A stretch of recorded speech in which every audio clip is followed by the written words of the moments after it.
नमस्कार दोस्तों, उम्मीद करती हूँ आप सुरक्षित होंगे, स्वस्थ होंगे। इस बार मैं फिर एक बार आपके लिए एक नई कहानी लेकर आई हूँ। यह कहानी एक गरीब पिता और उसकी बेटी की है। एक बार वह गरीब व्यक्ति अपनी बेटी को स्कूल से लेकर शहर के एक महंगे होटल में पहुंचा। उस व्यक्ति ने फटे पुराने कपड़े पहने हुए थे और उसकी बेटी ने स्कूल की ड्रेस पहनी हुई थी। जब दोनों होटल के अंदर पहुंचे तो वेटर ने पूछा, सर आप क्या खाना पसंद करेंगे? आप अपना ऑर्डर बता दीजिए। तब उस व्यक्ति ने कहा कि आप मेरी बेटी के लिए एक प्लेट पाव भाजी लेकर आ जाइए बस। वेटर ने कहा, सर आप कुछ नहीं लेंगे? आपके लिए कुछ भी लेकर नहीं आऊँ? तो गरीब व्यक्ति ने कहा, मेरे लिए कुछ नहीं, आज मेरी बेटी के लिए पार्टी है। मैंने इसे वादा किया था, अगर तुम जिले में 10th क्लास में टॉप करोगी तो मैं तुम्हें सबसे महंगे होटल में पार्टी दूंगा। तो आप सिर्फ बच्ची के लिए पाव भाजी ले आइए।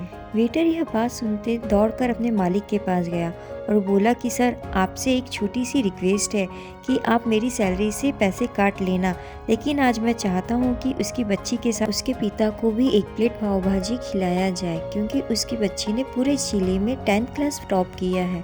वह गरीब पिता है, ज़्यादा पैसा नहीं होगा, इसलिए कह रहा है सिर्फ बच्ची के लिए ही ले आओ। होटल के मालिक ने जब यह बात सुनी तो मुस्कुराते हुए बोला, तुम उसके पिता के लिए भी पाव भाजी लेकर जाओ, उसके लिए भी लेकर जाओ, पैसे मत लेना। 4-5 पाव भाजी पैक करवा कर ले जाओ और 2-3 किलो मिठाइयाँ भी ले जाओ और उनसे कहना ये पार्टी होटल के तरफ से, आप ये मिठाई ले जाइए और जश्न मनाइए। जब वेटर ने 2 प्लेट पाव भाजी लेकर गया तो वह व्यक्ति चौंक गया और बोला, मैंने तो एक ही मंगवाई थी, मेरे पास पैसा नहीं है। वेटर बोला, अरे सर शर्मिंदा मत कीजिए, ये पार्टी होटल की तरफ से आपकी बेटी और हमारी बेटी ने टॉप किया है, ये मिठाई उसी के लिए है, आप इसे लेकर जाइए और जश्न मनाइए। पिता और बेटी खुश हो गए और चले गए। कई साल बीत गए। उस गरीब पिता की लड़की अब यूपीएससी की तैयारी करके कलेक्टर बन चुकी थी और इत्तेफाक से उसी शहर में उसकी पोस्टिंग हुई थी। उस लड़की ने उस होटल में सूचना पहुंचा दी कि मैं उस होटल में आज लंच करने आ रही हूँ। होटल के मालिक की तो खुशी का ठिकाना ही नहीं रहा। उसने होटल को पूरी तरीके से सजवा दिया। गांव में ये बात पूरी तरीके से फैल गई और कस्बे के सभी लोग उन्हें देखने के लिए आने लगे।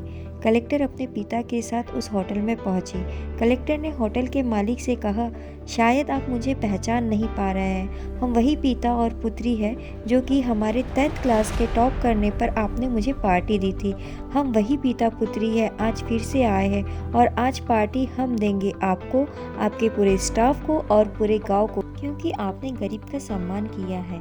आपने उस दिन जो पार्टी दी थी, मुझे बताया कि मुझे कितनी ऊंचाइयों तक पहुंचना है, कितने और बड़ी मंजिलों को छूना है।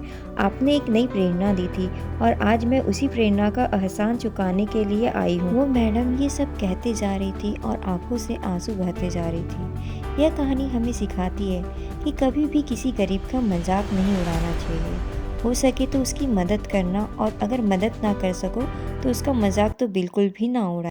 कभी भी किसी की मजबूरी और गरीबी को समझने की कोशिश कीजिए।